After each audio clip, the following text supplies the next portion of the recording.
On entend souvent qu'il faut fuir un pervers narcissique, mais pourquoi est-ce si vital? Parce que derrière chaque interaction avec lui ou elle, ce n'est pas forcément une discussion ou une dispute, c'est une réactivation de nos blessures profondes. Et le plus grand piège, c'est que notre mental croit pouvoir gérer la situation alors qu'il nous enferme encore plus. Le pervers narcissique agit comme un miroir déformant, un miroir sombre. Chaque regard, chaque mot, chaque silence appuie là où ça fait le plus mal. Nos blessures d'abandon, de rejet, d'humiliation et d'injustice. Il ne cherche pas à entrer en relation, il cherche à manipuler, à aspirer ton énergie, à se nourrir de ce déséquilibre. Chaque échange devient alors une réouverture douloureuse des blessures, rappel de failles anciennes qui n'attendent qu'à être vues, mais qui, dans ce contexte, ne peuvent pas être guéries. Chaque échange devient une réaction douloureuse qui épuise notre corps, notre esprit. Ces illusions nous enferment dans un cycle sans fin de pensée. C'est une roue qui tourne encore et encore. Le mental s'agite, mais il ne libère rien. Il nous coupe du silence intérieur, là où se trouvent les vraies réponses. Et pendant que tu t'épuises à chercher des réponses dans ta tête, tu perds peu à peu le lien avec ton cœur, avec ton centre, avec ta vérité profonde.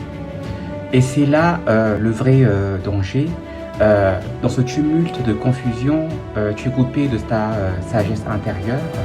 Cette sagesse pourtant est toujours là, immobile, silencieuse, comme un soleil derrière les nuages. Et face au pervers narcissique, des nuages s'épaississent, tes blessures s'ouvrent, ton mental s'agite, ton énergie se disperse.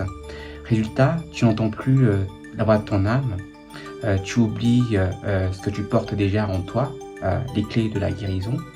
Et dans ce brouillard, tu deviens étranger à ta propre lumière. Alors oui, la seule voie, c'est de se retirer. Fuir n'est pas lâcheté, c'est un acte de préservation. C'est-à-dire, je choisis de protéger ma lumière, je choisis de revenir à moi. Car ce n'est que dans la distance, dans le silence retrouvé, que les nuages commencent à se dissiper. C'est seulement là que tu peux entendre à nouveau la voix calme de ta conscience. Et dans cet espace, tu peux accueillir tes blessures avec douceur et avec présence, avec amour. Et peu à peu, tu alchimises ces douleurs en force, ces ombres en lumière. En conclusion, un pervers narcissique est un maître de l'illusion mentale. Tant que tu restes sous son emprise, tu es piégé dans un brouillard qui t'empêche de sentir ta vérité. Mais lorsque tu prends la décision de t'éloigner, tu te rends le plus beau service à toi-même, celui de retrouver ton énergie, ta clarté et ta sagesse intérieure.